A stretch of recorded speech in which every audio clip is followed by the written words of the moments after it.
Welcome dear friend, कैसे हैं आप लोग। तो आज हम देखने वाले हैं एक कोरियन ड्रामा स्क्वाड गेम। कहानी की शुरुआत में दिखाया जाता है मूवी का मेन कैरेक्टर शियोंग। आज शियोंग की बेटी के बर्थडे होता है, इसलिए शियोंग की मॉम उसे कुछ पैसा देती है ताकि शियोंग अपनी बेटी को बाहर डिनर पे ले जा सके। लेकिन शियोंग को और कुछ पैसा की जरूरत पड़ता है, इसलिए उसने अपनी मॉम को एटीएम चुराता है और एटीएम से सारा पैसा निकाल के हॉर्स राइडिंग पे लगा देता है। इस हॉर्स राइडिंग से शियोंग ने 4 मिलियन वांग जीत जाता है दोस्तों। तो शियोंग ने कुछ कंपनियों से पैसा उधार ले रखा था, इसलिए वो लोग शियोंग को पीछा करने लगते हैं और शियोंग को पकड़ लेते हैं। इसके बाद शियोंग के काफी मारता है। शियोंग पैसा लौटाने के लिए अपने पॉकेट पे हाथ डालता है तो देखता है कि उसके पास पैसा है ही नहीं। तब उसे याद आता है कि जब वो इन इंसानों से बचकर भाग रहा था तब एक लड़की से टकराया गया था, तो जरूर वही लड़की ने उसका पॉकेट काट ली। अब शियोंग के पास पैसा नहीं होती, इसलिए उसे 1 महीने को टाइम दिया जाता है ताकि वो पैसा लौटा सके। इसके बाद शियोंग कुछ पैसा को अरेंज करता है और अपनी बेटी को डिनर पे ले जाता है। इसके बाद शियोंग जल्दी से ट्रेन स्टेशन पर पहुंचता है, लेकिन अनलकीली ट्रेन मिस हो जाती है। जब शियोंग उधर बैठकर दूसरी ट्रेन को इंतजार कर रहा होता तब उसके पास एक अननोन आदमी आता है। फिर उन अननोन आदमी शियोंग को कहता है कि मैं तुम्हारे साथ एक गेम खेलना चाहता हूँ, अगर इस गेम में तुम जीत जाएगा तो तुझे 1 लाख वांग दूंगा। तो इतनी सारी पैसा सुनकर शियोंग गेम खेलने के लिए तैयार हो जाता है और शियोंग एक गेम भी जीत जाता है। इसके बाद वो अननोन पर्सन शियोंग को एक कार्ड देता है और कहता है तुम और पैसा जीतना चाहते हो तो इस कार्ड पे जो नंबर लिखा है उस पे कांटेक्ट करना। इसके बाद शियोंग जब अपने घर जाता है तो उसकी माँ कहती है तुम्हारी बेटी अगली साल अपनी स्टेप फादर के साथ यूएस शिफ्ट हो रही है। यहाँ हमें पता चलता है कि शियोंग की बेबी ने दूसरी शादी की है। शियोंग नहीं चाहता है कि उसकी बेटी दूर जाए। शियोंग को बहुत ज्यादा पैसा की जरूरत पड़ती है कि उसकी बेटी की कस्टडी वापस ले सके, तो इसलिए शियोंग कार्ड को पीछे जो नंबर लिखा है उस पे कॉल करता है। उसके बाद शियोंग को एक गाड़ी पे ले जाया जाता है जिसमें और भी लोग थे, लेकिन उन सारों लोगों को बेहोश कर दिया जाते हैं। जब उन लोगों का आँख खुल जाता है तो खुद को उन लोग एक फैसिलिटी में पाया जाता है जहाँ टोटल 456 लोग थे और उन लोग वहाँ पे प्लेयर के रूप में थे, क्योंकि उन सबको एक ही तरह के यूनिफॉर्म पहनाया गया था। इस फैसिलिटी का होस्ट एक आदमी था जो एक फ्रंटमैन था। वो आदमी सब पर नजर रख रहा था। जितने भी लोग को वहाँ पर लाया गया था उन लोगों ने कर्ज लिया हुआ था। शियोंग वहाँ पर प्लेयर नंबर 1 से मिलता है जो एक ब्रेन ट्यूमर हुआ बुरा आदमी था। अब हमें दिखाया जाता है वहाँ पे 2 प्लेयर आपस में लड़ रहे थे, जिसमें एक लड़की थी उनका नाम साइयोंग, दूसरा लड़का था जिसका नाम जैंग होता है। यहाँ पे साइयोंग वही लड़की थी जिसने सायोंग के पैसा लेके भागी थी। सायोंग उसे देखते ही पहचान लेता है, अपने पैसा मांगने के लिए उसके पास जाता है। तभी वहाँ पे कुछ गार्ड आ जाता है जिन्होंने पिंक कलर का ड्रेस पहना हुआ था और फेस पूरी तरह से कवर थे। गेम शुरू होने से पहले ही उन सब से एक कॉन्ट्रैक्ट पे साइन कराया जाता है। इस कॉन्ट्रैक्ट के 3 रूल्स होते हैं। पहला रूल, जो कोई भी प्लेयर एक गेम छोड़कर जा नहीं सकता। दूसरी रूल ये था कि जो प्लेयर खेलने से मना करेगा उसे गेम से इलिमिनेट कर दिया जाएगा। और एक गेम का तीसरा रूल ये था कि जो गेम की स्किप करना चाहता है कि लोग वोट करके उन गेम को स्किप कर सकता है। इसके बाद उन सबको गेम के लिए ले जाता है। अब यहाँ पे शियोंग अपने क्लासमेट सैंगबू से मिलता है जो कि उसे बचपन से जानता है। शियोंग उसे वहाँ पे देखकर काफी हैरान हो जाता है क्योंकि वो तो किसी बिजनेस के लिए आउट ऑफ कंट्री चला गया था। अब पहले गेम के लिए वहाँ पर काफी बड़ी डॉल थी और इस गेम का रूल काफी सिंपल था। रूल यह था कि जब भी डॉल गाना गाएगी उन सबको आगे बढ़ना है। जैसे ही वो गाना बंद करेगी सबको रुक जाना है, मूव नहीं करना है। जो कोई वहाँ पे हिल जाएगा उसे इलिमिनेट कर दिया जाएगा। स्टार्टिंग में तो सबको ये प्रैंक जैसा लग रहा था, लेकिन जब एक लड़का वहाँ पे हिल गया था उसे शूट करके मार दिया गया था और यही होता है इलिमिनेट का मतलब, यानी कि मार दिया जाएगा। और ये देखकर काफी लोग डर जाते हैं। अब उन्हें पता चल चुका था कि वो खतरों में है, इसलिए वो लोग डर कर इधर उधर भागने लगे थे। जो भी भाग रहा था सबको मार दिया जाता है। जो लोग बच गए थे उन लोगों ने किसी न किसी तरह से गेम को कंप्लीट कर दिया था, लेकिन जिन लोग मर जाते हैं उनको डेड बॉडीज को वहां से ले जाया जाता है। अब 456 प्लेयर में से सिर्फ 255 नहीं रह गए थे। उन सारे प्लेयर इतने डर जाते हैं कि कोई भी गेम खेलने के लिए नहीं चाहता था। लेकिन रूल्स नंबर 3 था कि अगर मेजोरिटी चाहे तो वो एक गेम स्किप कर सकते हैं, तो इसलिए उनका लीडर यानी कि फ्रंटमैन वोटिंग करवाता है। लेकिन पहले वो प्राइज मनी दिखाया जाता है जो विनर को मिलेगी। इन केस अगर कोई गेम को छोड़कर चला जाएगा तो ये सब पैसा मरे हुए प्लेयर्स को फैमिली को मिल जाएगा और ये प्राइज मनी टोटल 45 बिलियन योंग होता है।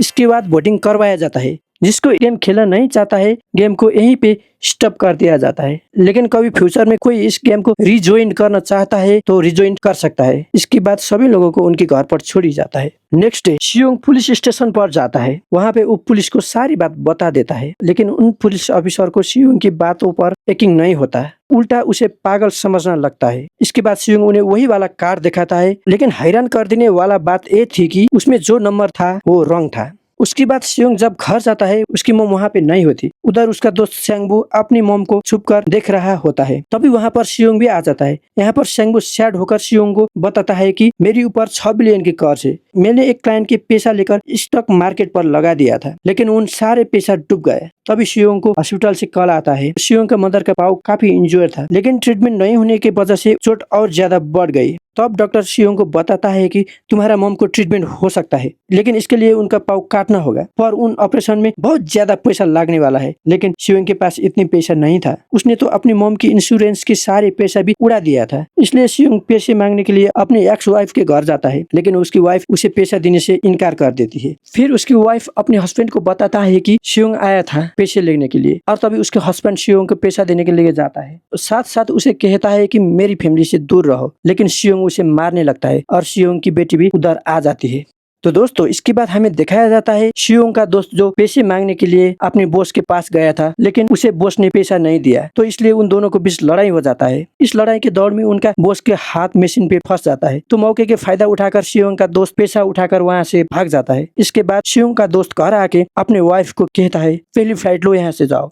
अब हमें दिखाया जाता है साइबियोक, वही लड़की जिसने शियोंग का पैसा चुराई थी, जो एक एजेंट से मिलती है कि उसने उनको मदर को दूसरे जगह से ले जाना था, लेकिन उनकी मदर को ले जाने के लिए साइबियोक को काफी पैसा की जरूरत थी। अब साइबियोक का एक छोटा भाई भी होता है। उसने अपने भाई को प्रॉमिस किया है कि जैसे भी अपनी माँ को वापस ले आएगी। इसके बाद हमें एक ऑफिसर दिखाया जाता है, जिस ऑफिसर का भाई कुछ टाइम से मिसिंग था। इसलिए ऑफिसर अपने भाई का घर जाता है, जहाँ उसे पता चलता है कि पिछले कुछ दिनों से उसके भाई अपने घर पर भी नहीं आया था। अब वो ऑफिसर घर को चेकिंग कर रहा था, तो उसे एक कार्ड मिलता है। ऑफिसर ने सेम यही कार्ड पुलिस स्टेशन पर शियोंग के पास भी देखा था, तो इसलिए उस ऑफिसर शियोंग के पास जाकर इसके बारे में पूछता है, लेकिन शियोंग उसे कुछ नहीं बताता। इसके बाद शियोंग जब अपने घर जाता है तो उसे वो कार्ड फिर से दोबारा मिलता है। अब शियोंग डिसाइड करता है कि फिर से दोबारा वो गेम ज्वाइन करेगा, इसलिए सभी प्लेयर्स को एक शिप के पास ले जाया जाता है। इधर वो ऑफिसर भी गाड़ी का पीछे करते करते उन शिप के पास आ जाता है। वो एक गार्ड को मारकर उसे पानी में फाल देता है। उसके बाद उन सारे प्लेयर को एक फैसिलिटी पे ले जाया जाता है। यहाँ पर प्लेयर्स को अंदाज भी नहीं होता है कि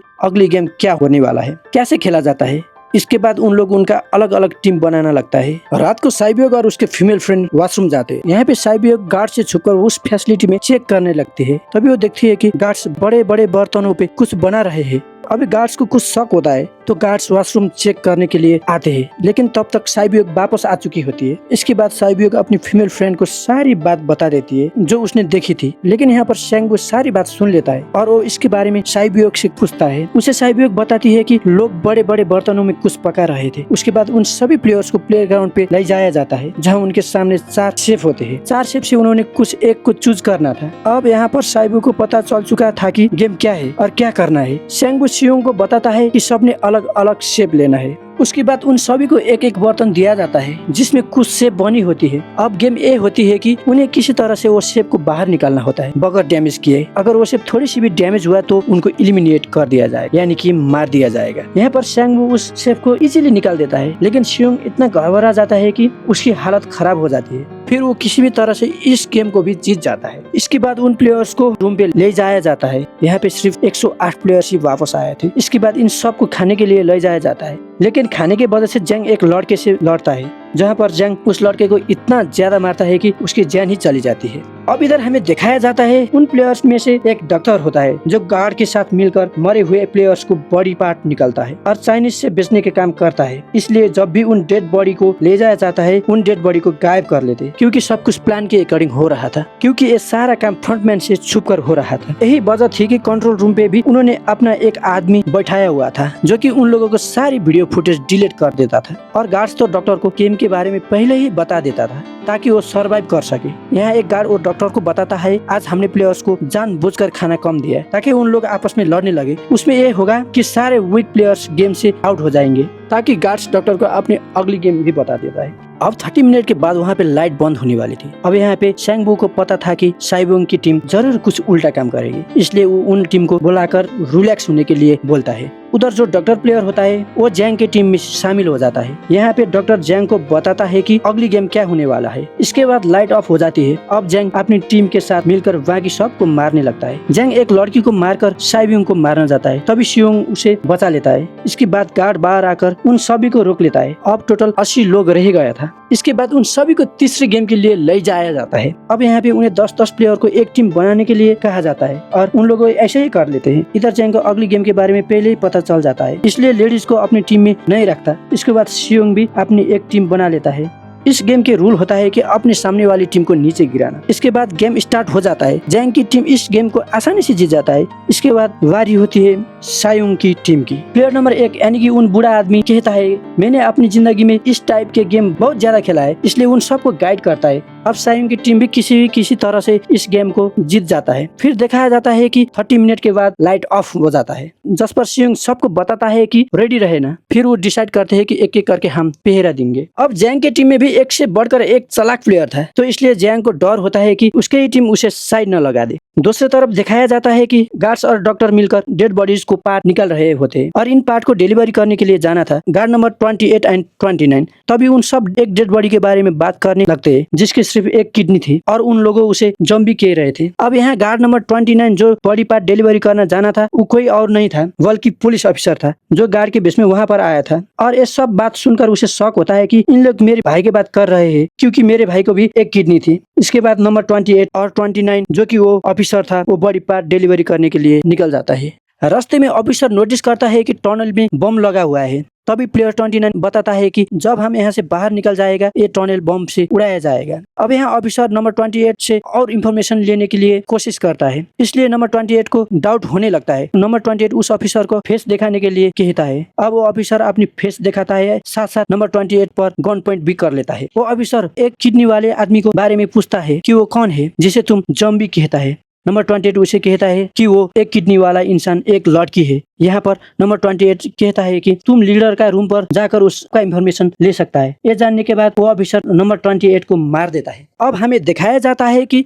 डॉक्टर एक गार्ड से अगली गेम के बारे में पूछता है। इस बार गार्ड को भी अगली गेम के बारे में पता नहीं होता, इसलिए डॉक्टर को गुस्सा आता है। वो एक गार्ड को पकड़ लेता है और उनको फाइट होने लगती है। इसे फाइट पे डॉक्टर उन गार्ड को मार के भाग जाता है। इसके बाद एक गार्ड उसके पीछा करता है। उन दोनों प्ले ग्राउंड पे आ जाता है। यहाँ पर गार्ड डॉक्टर को बातों में फंसाकर उसे मारने वाला होता है, तभी फ्रंटमैन आकर उसे मार डालता है। बाद में वो डॉक्टर को भी मार देता है। फ्रंटमैन को वहीं पर नंबर 28 के डेड बॉडी मिल जाता है, जिसे उन्हें ये पता चल जाता है कि फैसिलिटी में कोई घुसा है। इधर 29 जो पुलिस ऑफिसर था वो लीडर यानी कि फ्रंटमैन के रूम तक पहुंचा है, ताकि वो चेक करते करते एक ऐसी रूम तक पहुंचा है जहां पर सबके रिकॉर्ड होता है। जब वो ऑफिसर रिकॉर्ड चेक कर रहा होता है तभी उन्हें सब विनर की एक एक लिस्ट मिल जाती है। उन लिस्ट में उनका भाई का भी नाम होता है, यानी उसका भाई भी कभी एक विनर हुआ करता था। इधर दिखाया जाता है कि सभी प्लेयर्स को 4th गेम के लिए ले जाया जाता है, जहां पर उनके अपने अपने पार्टनर चुनने के लिए कहा जाता है। अब सब लोग अपने अपने पार्टनर ढूंढने लगते हैं। साइबियो के फीमेल फ्रेंड्स भी अपने पार्टनर ढूंढने में लगती है, लेकिन कोई उसे पार्टनर बनाने के लिए तैयार नहीं होते। इसके बाद सभी प्लेयर्स को 10-10 मार्बल दिया जाता है। इस गेम का रूल होता है कि अपने पार्टनर से सारे मार्बल लेने होता है। जिसके पास मार्बल नहीं होते उसे मार दिया जाएगा। फिर सेंगवू और शियोंग का दोस्त और इवन का गेम खेलता है, जिसमें उन्हें गेस करना है कि सामने वाले के हाथ में कितना मार्बल है। अब यहाँ पे शियोंग का दोस्त सेंगवू का सारे मार्बल जीत जाते हैं। अंतिम में सेंगवू के पास एक ही मार्बल बच जाते हैं। सेंगवू को पता चल जाता है कि अब वो बच नहीं पाएगा, इसलिए वो शियोंग के फ्रेंड को अपनी बातों में फंसाकर धोखे से शियोंग का दोस्त का मार्बल चेंज कर देता है। इसके बाद सेंगवू मार्बल लेके गार्ड्स को देता है और निकल जाता है। जब शियोंग का दोस्त मार्बल चेक करता है तो वहाँ पर पत्थर होता है। अब हमें दिखाया जाता है प्लेयर नंबर 1 बूढ़ा आदमी, जिसका हालत खराब हो रही थी, इसलिए वो इधर उधर घूम रहा था, लेकिन शियोंग किसी भी तरह से उसे खेलने के लिए मना लेता है। अब उन दोनों भी इवन और गेम खेलता है। इनमें से प्लेयर नंबर 1 यानी बूढ़ा आदमी शियोंग का सारे मार्बल जीत जाता है, लेकिन लास्ट राउंड पे वो बूढ़ा आदमी भूल जाता है कि उसने क्या चुना है। यहाँ पर शियोंग उसे बातों में फंसाकर सारे मार्बल ले जाता है, लेकिन वो बूढ़ा आदमी बहुत चालाक था, उसने एक मार्बल अपने पास ही रखा था। अब वो बूढ़ा आदमी दोबारा से इधर उधर घूम रहा था। अब वो बूढ़ा आदमी इमोशनल बातों में शियोंग को फंसा लेता है और शियोंग ने सारी मार्बल्स बूढ़े आदमी को देता है। इसके बाद दिखाया जाता है कि फ्रंटमैन उस ऑफिसर का आईडी चेक कर रहा होता है। तभी फ्रंटमैन को पता चलता है कि उनके सारी वीआईपी आ चुके हैं, तो इसलिए फ्रंटमैन उसे लेने के लिए चला जाता है। फिर सारी वीआईपी को उनके रूम पे ले जाया जाता है। इसके बाद फ्रंटमैन वीआईपी के आने की खबर एक आदमी को बताता है और यही आदमी मेन आदमी होता है, और वो कौन होता है बाद में जानेंगे। फिर नेक्स्ट डे उनको 5वां गेम के लिए ले जाया जाता है। यहाँ पर 1 से लेकर 16 तक नंबर पड़े होते हैं और सभी प्लेयर्स को अपने अपने नंबर लेने होते हैं। यहाँ रूल यही होता है कि जो नंबर जिनमें आएगा वही नंबर मुताबिक प्लेयर के खेलने के बारी आएंगे। अब यहाँ पर लास्ट में पहली और आखिरी नंबर रह जाता है 1 और 16 नंबर। अब यहाँ पर शियोंग कंफ्यूज हो जाता है कि उसे कौन सा नंबर चूज करना चाहिए। अगर उसने पहला नंबर लिखा तो वो फंसेगा, अगर उसने अंतिम नंबर लिखा तो क्या पता उसका बारी ही नहीं आएगा। और तभी वहाँ पर एक आदमी आ जाता है, शियोंग को कहता है कि मुझे पहला नंबर चाहिए क्योंकि मैं अपनी जिंदगी में कभी भी फर्स्ट नंबर पे नहीं आया हूँ। फिर इसके बाद उन्हें गेमिंग रूम में ले जाया जाता है। अब इस गेम के रूल ये होता है कि उन्हें दिए हुए टाइम में ब्रिज को दूसरे साइड जाना होता है। अब इसके बीच में दो तरह के ग्लास लगाए होते हैं, एक होते हैं नॉर्मल ग्लास और एक होता है टेम्पर ग्लास। नॉर्मल ग्लास पर पाँव रखते ही वो टूट जाएगा, वो लोग नीचे गिर जाएंगे। उसके बाद गेम स्टार्ट हो जाता है और वो लोग एक एक करके मरने लगते हैं। अब जंग सबके सामने होता है और वो आगे ही नहीं बढ़ रहा होता है। उनके पास एक रास्ता था, या तो वो आगे जाए या सारे मर जाए। तभी जंग के सामने उसकी फ्रेंड आती है जिसको जंग ने बुली करी थी। तभी वो लड़की जंग को पकड़ के दोनों ही नीचे कूद जाते हैं, जिसकी वजह से दोनों को मौत हो जाती है। अब वहाँ पर एक आदमी था जो ग्लास कंपनी पे काम करता था। उसे पता था कि टेम्पर ग्लास कौन सा है, लेकिन फ्रंटमैन को इस बात को पता चल जाता है, इसलिए वो लाइट ऑफ कर देता है ताकि वो ग्लास को पहचान ही नहीं पाए। अब लास्ट पे एक स्टेप बच जाता है, लेकिन उसके पास टाइम नहीं था, इसलिए शेंगबू उस आदमी को धक्का देता है। अब यहाँ पर शेंगबू शियोंग और साइबियो ब्रिज के पार कर लेते हैं। उधर उस ऑफिसर ने फिर से एक सर्वेंट को मारकर उसकी जगह ली थी। अब एक वीआईपी को उस ऑफिसर पर शक हो जाता है और वो उसे कहता है कि अपना मास्क रिमूव करो, लेकिन ऑफिसर कहता है कि मैं अंदर जाकर अपना मास्क रिमूव करूंगा। इसके बाद उन वीआईपी उस ऑफिसर को अंदर लेके जाता है। अंदर जाकर वो ऑफिसर उस वीआईपी को बेहोश कर देता है। इस बात एक फ्रंटमैन को पता चल जाता है, इसलिए फ्रंटमैन उसके पीछे लगता है और वो ऑफिसर वहाँ से भागकर आइलैंड पर आ जाता है। फ्रंटमैन भी उसका पीछा करके वहाँ पर आ जाता है। अब वहाँ पर वो ऑफिसर अपनी सीनियर को कॉल करने की कोशिश करता है, लेकिन कॉल कट हो जाता है। फिर वो ऑफिसर उन्हें सारी सबूत भेज देता है, लेकिन वहाँ पर नेटवर्क नहीं था। इसके बाद फ्रंटमैन ऑफिसर को पकड़ लेता है और उसे उनके साथ चलने के लिए कहता है, लेकिन वो ऑफिसर फ्रंटमैन पर गोली चलाता है। इसके बाद फ्रंटमैन अपना मास्क उतार देता है। फिर वो ऑफिसर देखता है कि वहाँ पर कोई और नहीं बल्कि उसका अपना भाई था। इसके बाद ऑफिसर का भाई यानी कि फ्रंटमैन उसे शूट कर देता है। अब इधर दिखाया जाता है कि उन तीनों प्लेयर्स को डिनर पर ले जाया जाता है। तभी उनके पास एक नाइफ भी रख दिया था, क्योंकि रात में उन तीनों से कोई एक दूसरे को मार देगा। तभी शियोंग नोटिस करता है कि साइबियो की हालत काफी खराब है, इसलिए वो साइबियो को कहता है कि फिक्र मत करो, हम दोनों साथ हैं और इस गेम में हम दोनों मिलकर शेंगवू को हरा देते हैं। इसके बाद हम दोनों यहाँ से बाहर निकल जाएंगे और पैसों को आधा आधा डिवाइड कर लेंगे। लेकिन साइबियो को हालत काफी खराब हो रही थी, उसे डॉक्टर को जरूरत थी, इसलिए मदद लेने के लिए शियोंग जाता है। जब तक वो वापस आता है, शेंगवू साइबियो को मार चुका था। फिर नेक्स्ट डे उन दोनों को गेम नंबर 6 यानी कि लास्ट गेम के लिए ले जाया जाता है। गेम की रूल सिंपल था, मारो या मरो, और इस गेम का नाम होता है स्क्वाड गेम। इसके बाद गेम स्टार्ट होता है, वो दोनों को काफी फाइट हो जाती है। लास्ट पे शेंगवू का हालत खराब हो जाता है। तभी शियोंग कहता है कि मैं इस गेम को रोकना चाहता हूँ। तभी शियोंग शेंगवू को साथ चलने के लिए कहता है, लेकिन शेंगवू अपने आप को मार डालता है, जिसकी वजह से शियोंग गेम जीत जाता है। फ्रंटमैन शियोंग को कहता है कि तुम्हें बहुत अच्छी खेली है, जिसकी मुझे उम्मीद भी नहीं था। इसके बाद शियोंग को उसके घर पर छोड़ दिया जाता है और उसके पास एटीएम कार्ड भी था। तभी शियोंग जाके एटीएम कार्ड चेक करता है, तभी सारी पैसा उसे भेजा जाता है। इसके बाद शियोंग अपने घर जाता है, तब तक उसकी मॉम की डेथ हो चुका था। उसके बाद हमें 1 साल बाद का टाइम दिखाया जाता है, जहाँ पर हम देखता है कि शियोंग का हालत काफी खराब था, यानी वो काफी नशा करने लगा था। एक दिन एक फूल बेचने वाली औरत शियोंग का पास आती है और उसे वैसे ही कार्ड देती है जिसमें एड्रेस लिखा हुआ था। तो फिर शियोंग उस एड्रेस पर जाता है, जहाँ पर उसे पता चलता है कि वो सब किया धरा और किसी का नहीं, बल्कि वही बुढ़ा आदमी यानी प्लेयर नंबर 1 का था, और वो अभी भी जिंदा था। यहाँ पर वो बुढ़ा आदमी शियोंग को बताता है, मैं अपना लाइफ से बोर हो चुका था और ये सारी गेम मैंने अपने क्लाइंट के साथ मिलकर बनाया था, ताकि मैं लोगों को मरते हुए देखकर एंजॉय कर सकूं। और मैंने गेम में इसलिए पार्टिसिपेट किया, गेम को देखने से ज्यादा मजा खेलने से आता है, और जो पैसा तुम्हारा पास है वो मेरे ही है। इसके बाद शियोंग साइबियो का छोटे भाई लेकर शेंगवू की मदर के घर पर जाता है और वो शेंगवू की मदर को कहता है इसको ख्याल रखना। साथ साथ वो एक बैग भी देता है जिसमें बहुत ज्यादा पैसा होते हैं। इसके बाद शियोंग स्टेशन पर जाता है, जहाँ पर उसे कोई अननोन पर्सन मिलता है जो मूवी के स्टार्ट में दिखाया था। यहाँ पर शियोंग उसे पीछा करता है, तब तक वो भाग चुका होता है। फिर शियोंग उन कार्ड वाले नंबर पे कॉल करता है और पूछता है कि तुम लोग कौन हो, लोगों के साथ ऐसा क्यों कर रहे हो। आगे से उसे रिस्पॉन्स आता है कि शियोंग, अगर तुम जिंदा रहना चाहते हो तो प्लेन पे बैठ जाओ। और इसके साथ मूवी की एंड हो जाती है दोस्तों।